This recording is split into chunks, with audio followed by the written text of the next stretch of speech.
In digital Marathi, जनतेच्या हक्काचं व्यासपीठ। आयुक्त आहेत आणि हे आमच्या खड्ड्यांमध्ये बसलेले आहेत। हे महानगरपालिकेच्या आयुक्ताची टक्केवारी आहे। आता तरी खड्डे भरा, आम्ही देतो जनतेचे पैसे। पावसाळ्यात उल्हासनगर महापालिका क्षेत्रातील रस्त्यांची अवस्था अत्यंत दयनीय झाली आहे। शहरभर पसरलेल्या खड्ड्यांमुळे नागरिकांचे हाल होत आहेत।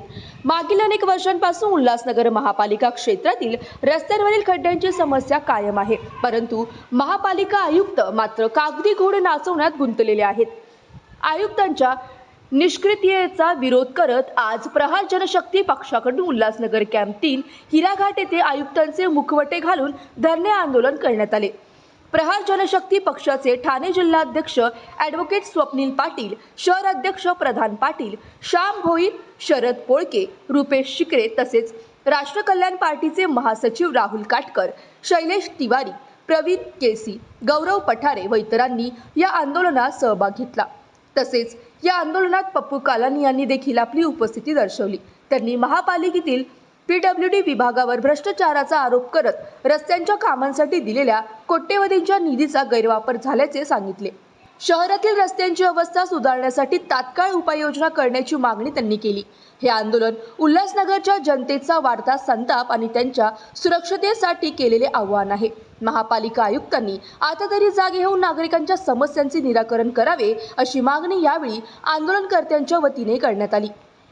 ऐसा है कि खड्डे से बृहन मुंबई जितनी महानगर पालिका है खड्डों से त्रस्त है, कोई इससे बचा नहीं है। लेकिन इसका प्रमाण उल्लासनगर में ज्यादातर देखने को मिलता है। कई लोगों ने उल्लासनगर में जान गंवा दी है और कई लोग घायल होते हैं, हॉस्पिटल के खर्चे बढ़ रहे हैं।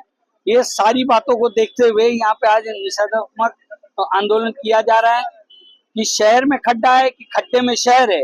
ये अपने आप में एक अनोखी पहचान बना रहा है उल्लासनगर महानगर पालिका। सिर्फ और सिर्फ कागजी घोड़े दौड़ाए जा रहे हैं, यहाँ पे काम बिल्कुल नहीं हो रहा है। ये सब बातों को लेके यहाँ पे धरना आंदोलन किया जा रहा है।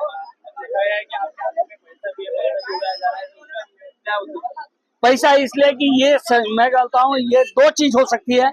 अभी आप आयुक्त से साहब से प्रश्न पूछे कि भाई आपको खड्डे के लिए आपने क्या किया, तो बोलेंगे इतने करोड़ की निधि दिया। जब ये निधि दिया है तो ये खड्डा क्यों है, और ये खड्डा है तो निधि कहाँ गई है? सारी टक्केवारी में पूरा हो गया है क्या? ये प्रश्न सबसे बड़ा है अपने आप में। आज भी आप कमिश्नर साहब से पूछो कि भाई उल्लासनगर में खड्डे को लेके आपने क्या उपाय योजना की है, तो बता देंगे इतने कोटि की निधि गए, ये हो गया, हमने ये सोलिंग किया, ऐसा करिए, लोगों को कोई तकलीफ नहीं होगी। और मैं बोलता हूँ अभी देखिए गणपति आने को सर पे है, खड्डे में पूरा शहर है। मैं आयुक्त साहब से पूछना चाहता हूँ, जब आपने इतने करोड़ की निधि गई तो क्या आपके अधिकारी और ठेकेदार मिलकर ये पूरे निधि का बंदर बांट कर लिया है? जनता आज भी खड्डे से त्रस्त रहेगी क्या? ये मेरा सबसे बड़ा प्रश्न है। आने वाले समय में आपको इसका प्रश्न का जवाब देना पड़ेगा। ये तो निधि का अगर गैर वापर हुआ है तो क्या ऐसे लोग जेल में बैठेंगे? यह प्रश्न लेकर प्रहार जनशक्ति पार्टी और राष्ट्र कल्याण पार्टी रास्ते पे उतरी है। इसका जवाब आयुक्त ने देना चाहिए।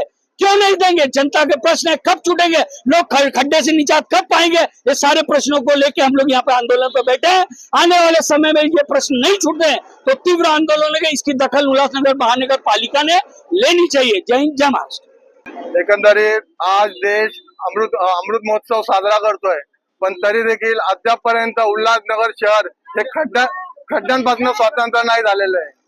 खड्ड्यांपासून स्वतंत्र मिळावं याच्यासाठी हा निषेध आहे।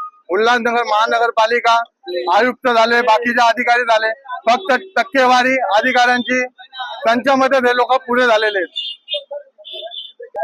उल्हासनगर महानगरपालिकेमधले जे आयुक्त आहेत त्यांच्यावरती मी तर बोलतो हे पूर्ण षडयंत्र रचून शहरातल्या जनतेचा जीवे मारण्याचा प्रयत्न करतात। असा कायदेशीर गुन्हा दाखल करायला पाहिजे। जे उल्हासनगर महानगरपालिकेमध्ये जेवढे खड्डे आहेत त्याच्यामध्ये रोज दिवसेंदिवस झाले ऍक्सिडेंट होत आहेत, कित्येक जण ऍक्सिडेंट मध्ये मयत पडतायत।